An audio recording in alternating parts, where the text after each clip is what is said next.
Day one of work, and we've spent the morning brush cutting and clearing all of the toi and all of the growth.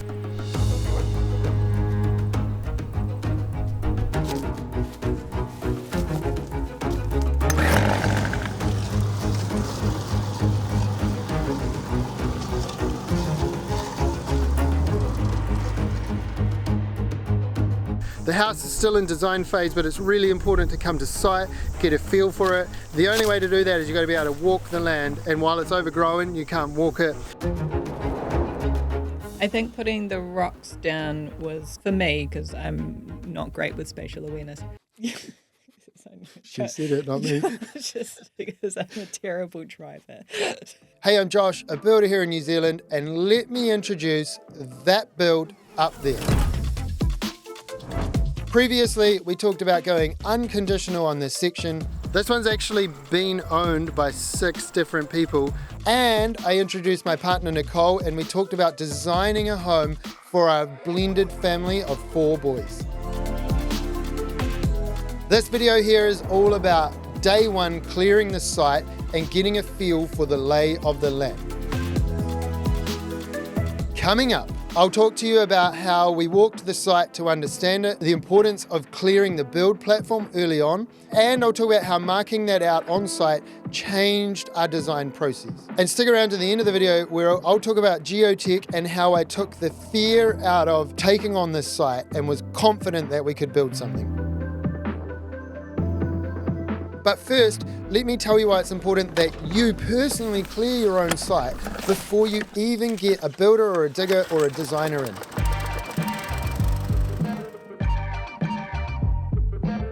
Clearing your site gives you an accurate lay of the land. That doesn't mean coming through and blitzing every single tree. By that, I mean start by getting all of the overgrown bush and grass to an acceptable level where you can walk on it. Why do I love to personally do this phase? Because that's the best way to start getting the lay of the land in your head. Whenever you're reading plans, whenever you're talking to designers or builders or digger drivers, most importantly, you need to make sure that the lay of the land in your head is what's on paper and then ends up in their head. If you don't understand the contour lines on that piece of paper, how are you going to sign off a house design? One of the best ways to understand the contour lines is to walk the land. If you watched me build my last house on this section nobody wanted, you'll know that day one of owning the land, I cut my foot on the lawnmower.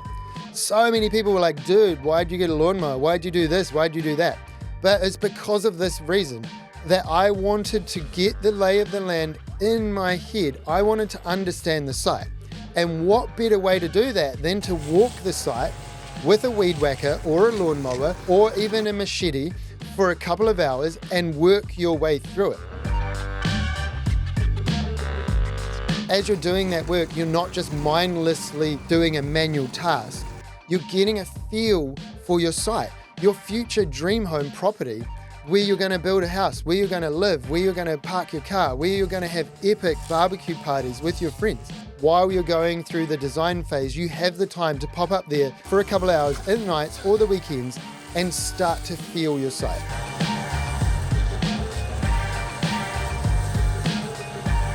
Not only does clearing the site help you get it in your head, but one of the very first things we do is we get a surveyor in to do a topo. A clear site gives your surveyor the best chance of getting accurate information into the plans and into the computer, which then helps your designer work out exactly how much we're going to cut and fill and how we're going to resolve the slope. Trees especially make it difficult for the GPS topos. They need 3 lines of sight to 3 different satellites to get an accurate measurement.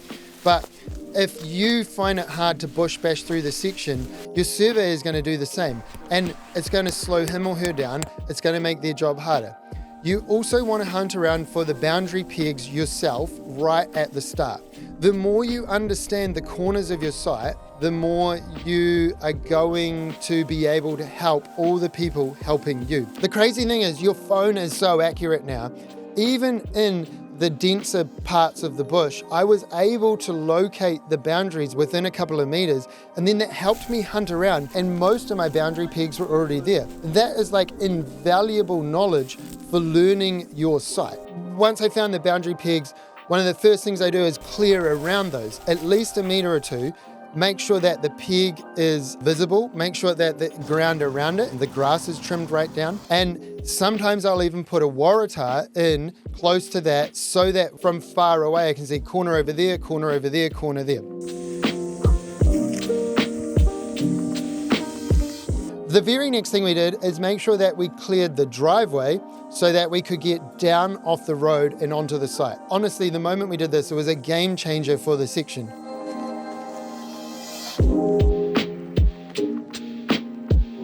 It still felt very long and skinny, and because it had a gradual slope, it was hard to see how there was going to be enough flat space to build a house. But we persevered and continued to clear what we believed was the future building spot.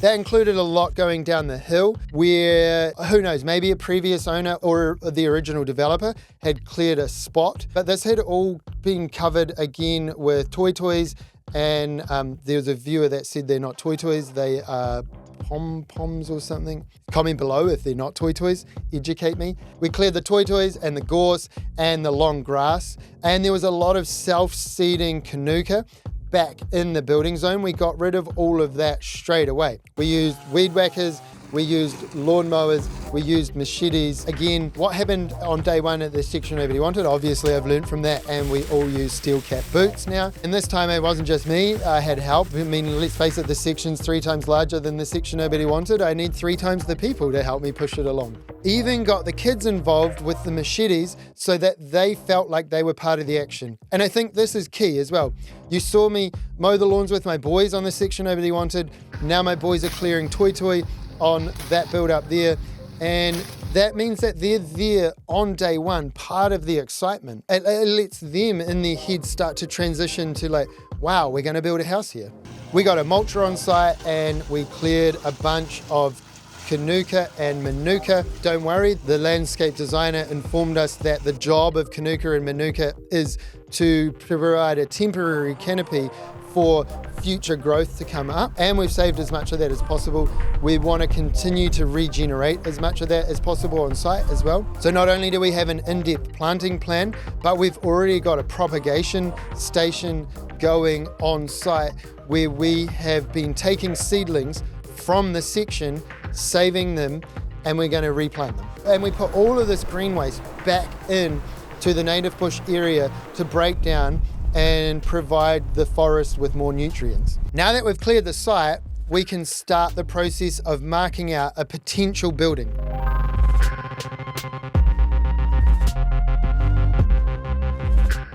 Hey babe. Hi. Welcome back to the studio. Thanks. We're telling them all about clearing the site. And I was touching on before, you had the idea to do the river rocks. Yeah, I think Josh is really good at going to sites and just being like, boom, boom, boom, house goes here. The entire time I'm like, I don't get it. I don't understand. There's a hill here. There can't be a house. So we went down to the river. Everyone had to choose 2 rocks and they had to be the biggest rocks that they could carry. Put them on the back of the ute, went up to the section. Josh stepped out where he thought the house would end up. And like, this is the bedrooms, this is like step down here.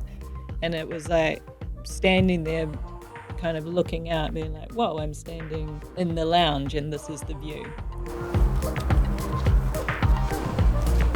Morning, I'm on site with a coffee.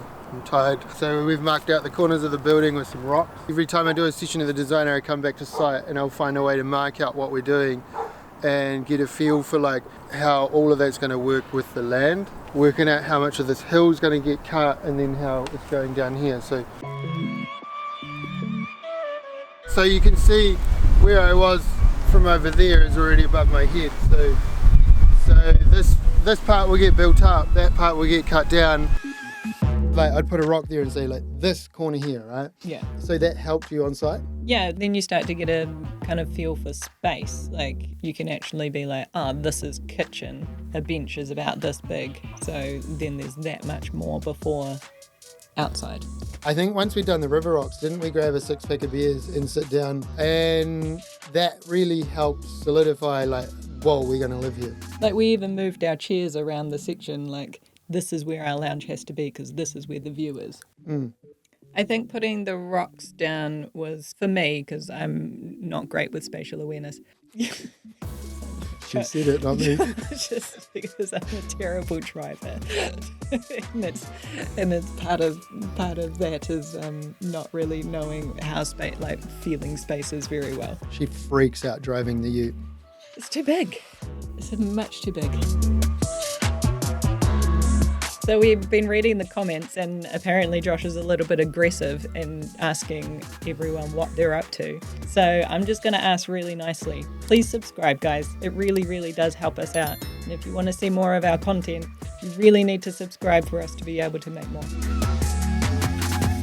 So that's important to note, that even though you're good at interiors and spatial awareness of a bedroom or a lounge or a kitchen, when there's nothing there to start with, you struggle to see how it would even fit. I think it was the hills. Like, I think when you're on a flat site, you can be like, oh, right, house goes here. But when you're on a hill, it's kind of like, I don't get it. I don't get how the house is going to fit. Because if your boundaries are all like covered in bush or lots of greenery, it's real hard to find a defined point. Whereas if you're buying a 400 or 800 square meter section in a flat subdivision, often there's some fences up or some boundaries and you can walk that really quickly, right? I think it's two things. Because the section was bigger and because it's covered in a lot of bush, there's no like firm thing to like ground your... there's no obvious kind of build platform. Yeah. When we put the rocks down, I remember thinking it was too small. Yeah, so it felt small. But then we went back home and Josh was like, so see, this is our kitchen, this is our dining room, our house is another 2 meters on this. Yeah, that's fine then. That's a real good note. Get an existing house, the house you're in, get the measurements of that, and then mark that out on site. Like, start with that, so that then when you stand in your existing kitchen or lounge or master bedroom, you can then transpose that in your mind to your new site. And it's not one thing or other, it's the constant backwards and forwards. One of the things for me that the rocks changed real early on is that the lounge was going to be like almost like at a right angle to the building as an L. Obviously garage is going to go at the driveway end, and obviously like all the things that need to make the most of the view are going to go on the view side. But we realized real quickly that the width of the building we wanted gobbled up most of the flat land, and we were going to have to resolve the living bit because we didn't want it to be like 4 meters out of the ground. So we knew, because of the way that we live, that we wanted the boys to be able to go out to the grass as like quickly as possible. Not just for the kids, we wanted a better connection to the land. We want to be able to walk out in our bare feet, cup of coffee, and soak up nature. So I think putting the rocks down was the point that we were like, the house has to hunker into the earth. Yeah, be more of a bunker. Yeah. Right. It can't hang out over top of the earth. It has to go down into it. That was when we changed our philosophy on it being like a modern box out of the ground and more of a bunker. Works with the land as opposed to sitting on top of it. Man, I love this so much. Let's talk about geotech.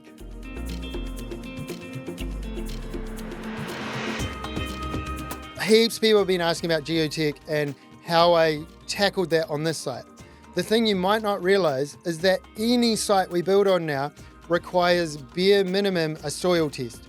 That's a basic pentrometer where they have a weight and they pull it up and they count the number of blows as it drops. And real common for us to be building on sites where good ground is 3 or 4 meters down. Like the section nobody wanted, I had to drill holes 4 meters down. So geotech is not something to be scared of. Geotech in its simplest form is just a soil test, and we are doing that on every site already. If you're loving these videos but you want to know more and specifically want stuff that's going to help you with your building project, jump on our mailing list below. We would love to send you some extra information. Early on, I was able to hunt out a report that a previous owner had got a local company, Certa Engineering, to produce, and they'd done some pentrometer tests. That report showed me that good ground was at about 2 meters. Now that does sound scary, especially on a slope, but you got to remember half our job sites in the Hutt Valley right now are coming up with same results. Even on the valley floor, often good ground is 2 to 3 meters below the surface. And you've seen in my other videos how we either drill and fill or we drive piles down into the ground to create a strong building site to work on. And even though it's on a slope, it's no different. Here's the slope and good ground is here. And the results showed that that was pretty consistent across the site. I know obviously there's a lot of fear, like what if half the hill washes away? One of the very first things I do is I just look at the neighbors' properties. Do they look like they're intact? Is there no like obvious big cracks in their land? Is there no big leans and retaining walls? So you're not just getting a feel for your site, you're having a look at the area. Although the new site has more slopes and is a trickier lay of the land, it's actually got good ground closer to the surface. So straight off the bat, I felt super confident about that. However, I dotted my I's and crossed my T's by going to the local council and telling them what I was thinking of doing and asking for their advice. And one of the things I've learned with the council is that they're there to help you, not stitch you up. They basically gave me the rundown on the high slope zones, either side of my section, and they said, if you build in here, these are the rules you're going to trigger, and this is why it's going to be difficult. But if you stay outside that, and you stay in the safe zone, it will be standard building process. I like the sound of that. Keep it simple. That's my method, whether it's going for build consent, resource consent, whether it's 5 townhouses or 1 dream home. Take the path of least resistance where you don't trigger a bunch of consent conditions. I just texted my geotech before and asked him what defines a high slope risk, because we've got 2 of them. And Nathan said, basically, it's a slope with a gradient in excess of 26 degrees. So in theory, works within that zone would trigger some input. Yo, sign off squad, you're still here at the end. Man, I love you guys so much. We've talked about not being afraid to ask questions, but if you're not sure where to start, drive around and find a building site on a slope or on a similar section to you, rock up and ask the friendly builders on site, hey man, who's the engineer on this job? Can I have a look at the plans? What you'll find is most people in the industry are approachable, are professional, and they love to share information and see everyone work together for the greater good. You might get more than just an engineering contact. You might end up getting a builder who can help you get your build out of the ground. But it doesn't just apply to building houses. And I'm going to say this the whole series through. Pick up the phone, knock on the door, drive to the site, ask, hey man, how did you do that? Who did you talk to?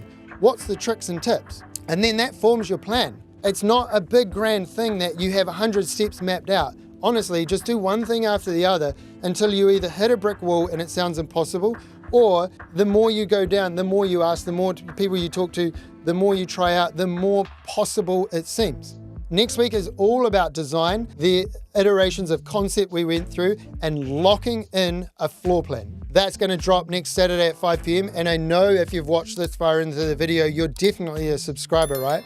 I'll see you next week.